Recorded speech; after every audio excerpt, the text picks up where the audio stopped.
आज आम टिके खटा टिके मिठा टिके राग चटपटा आंब सढ़ा बनैबा। देखिपे आंब सढ़ा केते परफेक्ट बनी एकदम ग्लसी आउ ट्रांसपेरेंट बनी। पाचिला आंबरे आंब सढ़ा आपण माने बनैथिबे किंतु आज आम कंचा आंबरे बनैबा। ये आंब सढ़ा बनैबा मात्र दुईटी सामग्री आमको दरकार हबो। बिना चीनी बिना खरा बिना कोनोसी कलर केमिकल देकी आज रे परफेक्ट आंब सढ़ा आमे बनैकी रेडी करबा। पाचिला आंबर आंब सढ़ा भली ये मध्य बहुत स्वादिष्ट लागिबो और थरे बनैबे गोटे वर्ष पर्यंत साइती की रखि पारिबे। एई भली परफेक्ट कंचा आंबर सढ़ा बनैया पई वीडियो को संपूर्ण देखंतु। आशा करिबि कि रेसिपी भल लागिबो। वीडियो भल लागिले लाइक करिवे शेयर करिवे। चैनल रे नुआ थिले सब्सक्राइब करि नेबे। फेसबुक पेज रे देखुथिले फॉलो तो निश्चय करिवे। नमस्कार, लता ओडिया किचन रे आपण समस्तंकु अनेक अनेक स्वागत। चटपटा आंब सढ़ा बनैया पई एठी मु नेछि पाखापाखि 1200 ग्राम रो कंचा आंब। तो कंचा आंब आपण माने कम अधिया करके नै परिबे निज हिसाब रे। कंचा आंबर सढ़ा बनैया पई आपण माने छोट आंब बड़ आंब जहाँ भी मिलुची नै परिबे एठी। आउ जदि आपण माने कंचा आंब बहुत दिन धरि घरे रखि दैचंदी टिके सॉफ्ट हो जाइछि से आंब मध्य आपण नै पारबे। हल्का पाचिला आंब भी आपण एठी नै पारबे। प्रथमे हमें कंचा आंब को गोटा धोई नबा। तापर तार डेंफ पट को काटी सारला परे पिलर सहायता रे बा पन्नी की सहायता रे आंबर चोपा को हमें बाहर करनबा। आंबर चोपा टिके पितालिया बा टिके कसालिया लागि थाए सेते पई आंब चोपा को आपण माने बाहर करके आंब सढ़ा बनैबे। तो एठी देखंतु आंब चोपा मु भलो भाबरे बाहर कर नेछि। एबे नबा गोटे प्रेशर कुकर और सेथिरे चोपा बाहर करी रखिथिबा आंब को दे दबा। और ता छडा आमे दबा एथिरे गोटे ग्लास पानी पाखापाखि 300 ml हबो। अत्यधिक पानी दबा दरकार नहीं, एतिकी पानी ठीक रहइबो। एबे हमें फ्लेम ऑन करके बसैबा प्रेशर कुकर को आउ कवर करके आकु मीडियम फ्लेम रे 4 रु 5 टा हुइसिल आसला पर्यंत भलो भाबरे सिझेई नबा। 4-5 टा हुइसिल आसला परे प्रेशर पूरा रिलीज हे गला परे हमें कवर काढिबा। आ एठी देखि पारुथिबे आंब भलो भाबरे सिझी जाईची। एबे कोन करबा गोटे प्लेट को आमे आंब सिझा को बाहर करनबा। तो एठी देखि पारुथिबे आमे जतिकी आंब सिझिया पई पानी देथिले से सब पानी पूरा सुखिला हे जाईची। एबे कोन करबा ए भली गोटे चामच नेकी आमे टाकुआरु सब रस को भलो भाबरे बाहर करनबा। आपण चाहिले टिके ठंडा करके हाथ रे मध्य रस को भलो भाबरे बाहर करनबे। और तापरे टाकुआ को आमे बाहर करनबा बा अलगा करिनबा। आ ए जो आंब रस को ना पूरा ठंडा करबा। ठंडा हे गला परे नबा गोटे एठी मिक्सी जार और सेइथिरे आमे अल्प अल्प सिझा आंब रस को देकी ग्राइंड करबा। आकु बाटिया पई बिल्कुल भी एक्स्ट्रा पानी देबेनी। जहाँ भी हमर ए सिझा आंबरे पानी टिके टिके अछि ना सेइथिरे एकदम चिकण हेकी बाटी हि जिवो। तो एठी देखंतु मु नेछि गोटे कढ़ई और सेथिरे गोटे एभली जाली रखि देछि। और आमे जो बाटी के आनले हमर सिझा आंब को चिकण करिकी ताकु आमे जाली रे देकी छाणी नबा। आकु आपण चाहिले न छाणी भी पारंती किंतु जदि किछिटा एठी गोटा अंश रही जाइतिबो सेटा भलो भाबरे बाहरी जिवो आ आंब सढ़ा एकदम स्मूथ बनिबो। तो एई भली भाबरे एठी हमें सब आंब सिझा को चिकण करके ग्राइंड करके तापरे जाली रे ताकू छाणी नबा। किंतु एतिकी ध्यान रखिबे जेतिकी आपण माने सिझिया पई पानी यूज करथिबे ता छडा आपण माने एक्स्ट्रा पानी आउ देबेनी। तो एठी देखंतु अल्प किछिटा खदड़िया अंश बाहरी गला आकु हमें बाहर करनबा। आ एठी हमर रेडी हे गला एकदम स्मूथ आमर सिझा आंबर प्यूरी। एबे हमें एथिरे बाकी सब जिंस को ऐड करबा। तो चीनी हमें एथिरे यूज करबानी, हमें यूज करबा गुड़। तो मेजरिंग कप रे मापिकी एठी मु 2 कप नेछि गुड़ जहा कि ग्राम्स रे 400 ग्राम रो अछि। आंब सढ़ा को सिझेला बेले जदि मीठा कम लागिबो ताहले हमें एक्स्ट्रा गुड़ एठी यूज करबा। तो एबे हमें गुड़ को देकी भलो भाबरे गोळेई नबा। गुड़ देले आंब सढ़ार कलरटा बहुत बढ़िया आसीबो, टेस्ट भी भलो आसीबो। आ गुड़ आपण जो कलर नेथिबे ना आंब सढ़ा भी आपनकर सेई कलर हबो। तो देखंतु गुड़ देकी गोळे सला परे ए जो हमर सिझा आंबर प्यूरीटा केते पानिया लागुची। एबे हमें एथिरे कोन करबा दे दबा स्वाद अनुसार लूण। आधा चामच रो मु एठी नॉर्मल लूण देइची आ आधा चामच रो बीट लूण देइची चटपटा टेस्ट आनिया पई।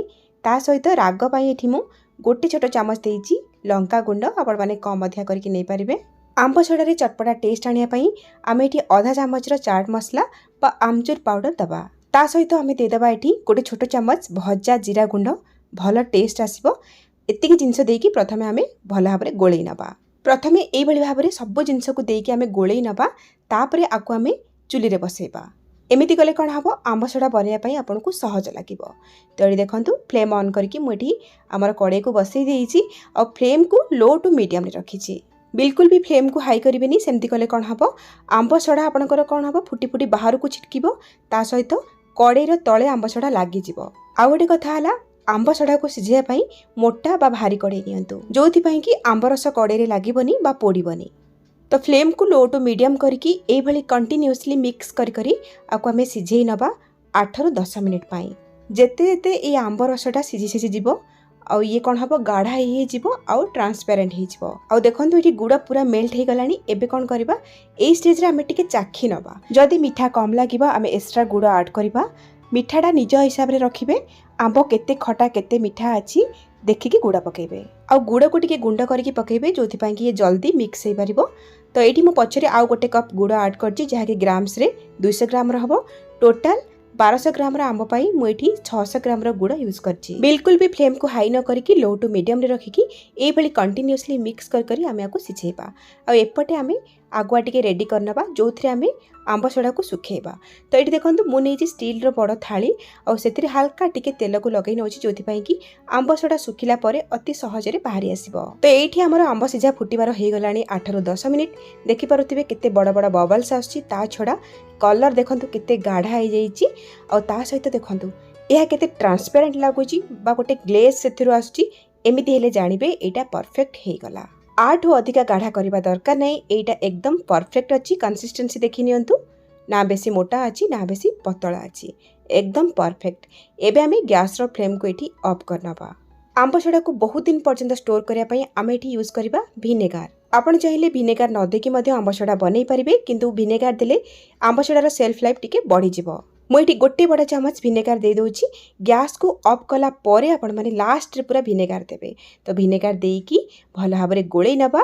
एबे हमर आंब सड़ा सेट करिया पई बा सुखिया पई एकदम रेडी। जेमिति आपण माने चुली रो को ओल्हेबे संगे संगे गरमा गरम ही प्लेट रे देकी सेट करिवे आ सुखिया पई रखिबे। नहले कोन हो ये ठंडा है कि गाढ़ा है जिवो आपण माने ठीक भाव रे शेप देई परिबेनी। तो आगरो जो प्लेट रे आमे तेल को लगे रखिथिले सेइथिरे मु 3 बड़ चामच दे देछि हमर सिझा आंब मिक्सर को। आ प्लेट को एई भली बुलेई बुलेई आमे आंब सड़ा को स्प्रेड करबा। ऑटोमेटिक से एमती स्प्रेड हो जिवो। आ जदि ठंडा हो जिवो ना एई भली स्प्रेड हो परिबनी।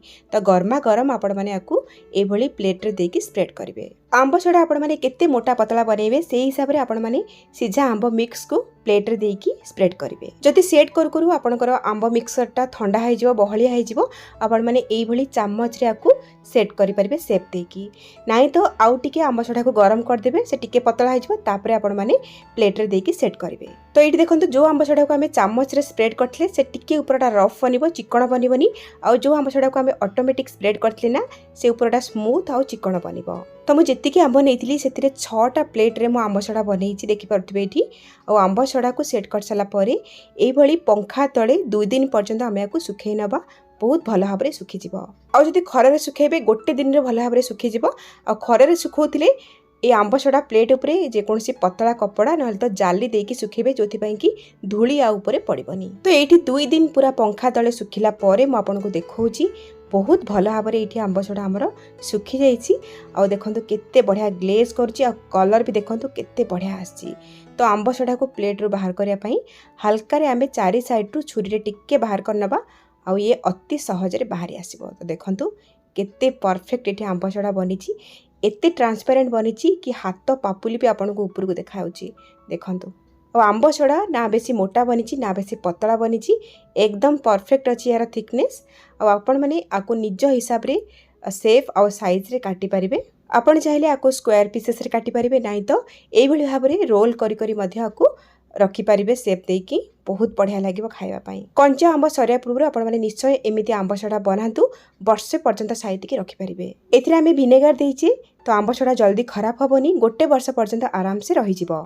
जदि आपण माने आंब सड़ा को बाहर स्टोर करिवे ताहाले एटलिस्ट मासको गोटे थर खरा निश्चय देखैबे। आ जदि फ्रिज रे स्टोर करचंती ताहाले खरा देखैबा दरकार नाही। विनेगार न देकी जदि आंब सड़ा को आपण माने बाहर स्टोर करिया पई चाहउछंती ताले 3 ରୁ 4 मास पर्यंत रखी परिबे। आ विनेगार न देकी जदि फ्रिज रे स्टोर करिवे ताहाले 6 मास पर्यंत आराम से रही परिबो। आंब सड़ा को सब बेले सफा और सुखिला एयर टाइट कंटेनर रे भरिकी भला भाव में कवर करके आपको स्टोर करेंगे। और सबुठ खास कथा है पानी हाथ होइकी बिल्कुल भी आंब सड़ा को बटल रू काढ़ेनि सुखिला हाथ रे ही काढ़े। आपड़ चाहे आपको फ्रिज रे हो बा बाहर हो बहुत दिन पर्यंत स्टोर करके रखिपारे। वीडियो रे दिया सब छोट छोट टिप्स एंड ट्रिक्स को ध्यान रखु। आंब सड़ा बनातु केमिति लागिला आपनक अनुभूति मो सहित शेयर करंतु। ताहाले आज पई रहउची पुणी आसीबी आ गोटे नुआ रेसिपी नेकी। सेही पर्यंत रहिली नमस्कार बाय जय जगन्नाथ।